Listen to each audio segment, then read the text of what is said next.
Bonjour à tous, aujourd'hui petit tuto sur comment dessiner et proportionner un visage. Comme vous le savez sûrement, le visage humain ressemble à un cercle d'où se dégagent deux axes principaux, l'axe du nez et l'axe des yeux. Vous pouvez commencer par la partie du visage que vous voulez. Je vais commencer personnellement par placer le nez et les yeux. Donc vous les dessinez selon votre style comme bon vous semble. Pour les yeux, pour savoir si les proportions sont correctes, il faut qu'il y ait la place d'un troisième œil entre les deux. Ensuite, donc je vais continuer par faire avec les oreilles. Donc pour placer ces oreilles, on part de l'axe des yeux et du bord du cercle. On remonte légèrement, puis on redescend jusqu'au même niveau que le nez. Attention de ne pas faire vos oreilles trop larges, parce que quand on regarde quelqu'un de face, on ne voit pas entièrement ses oreilles. Donc vous faites de même de l'autre côté, qui est un peu plus large que l'autre. C'est pas grave. Ensuite,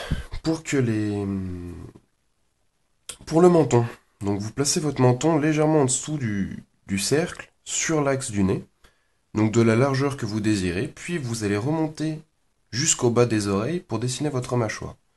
Donc vous faites une mâchoire plus ou moins carrée et un menton plus ou moins large, tout dépend du charisme que vous voulez donner à votre personnage. Ensuite, vous pouvez placer votre bouche. Votre bouche donc, se situera légèrement en dessous du niveau de votre mâchoire. Et en largeur, elle sera en dessous de l'axe des yeux, enfin, des deux yeux.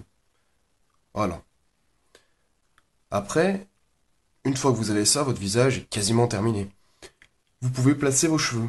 Mais attention de ne pas oublier un espace pour le front qui est bien trop souvent oublié et qui rend certains dessins pas terribles.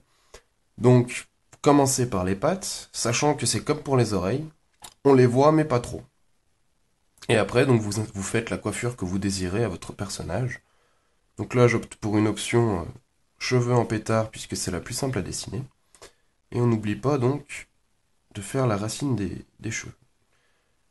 Donc à partir de là, notre visage est quasiment terminé, il ne manque plus que le cou. Donc personnellement, je place mon cou comme pour la bouche, dans l'axe des yeux. Après, rien ne vous empêche de rajouter quelques détails au visage de votre personnage, des cicatrices, ou vous pouvez affiner le visage comme bon vous semble, ou au contraire l'arrondir un peu. Une fois que vous en êtes là, il vous me reste plus qu'à effacer le cercle et les deux axes que vous avez dessinés, et votre personnage est fait. Personnellement, j'utilise plus cette technique parce que je trouve que je perds du temps. Du coup, je respecte quand même les proportions que je viens de vous dire. Donc voilà. Après, donc pour les visages de trois quarts, c'est le même système de proportions, enfin quasiment le même. Donc, je vais commencer donc par passer mon oreille.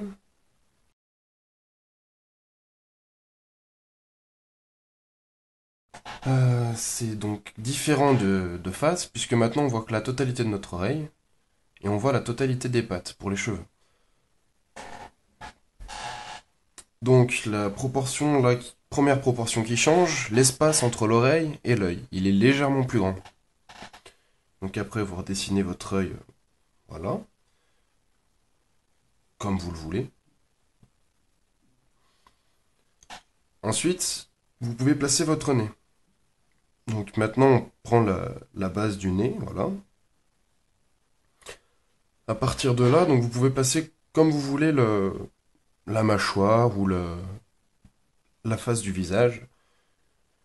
Donc là, chose à faire très attention, notre visage ne sera pas plat et il ne sera pas arrondi, il sera un peu entre les deux. Le visage de l'homme est plusieurs formes, enfin il n'est pas uniforme.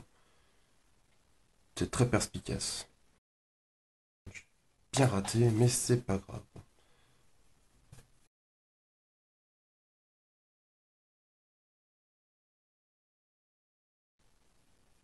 Donc là, les proportions sont quasiment les mêmes pour la bouche, donc légèrement en dessous de votre mâchoire, et jusqu'à la limite de l'œil. Après, ces proportions sont adaptables avec tous les styles de dessin. Voilà, on n'oublie pas de faire la place pour notre front. Chose importante aussi, sur un personnage de profil ou de trois quarts, on voit la forme du crâne derrière. Donc lorsque vous dessinez vos cheveux, ne pas oublier de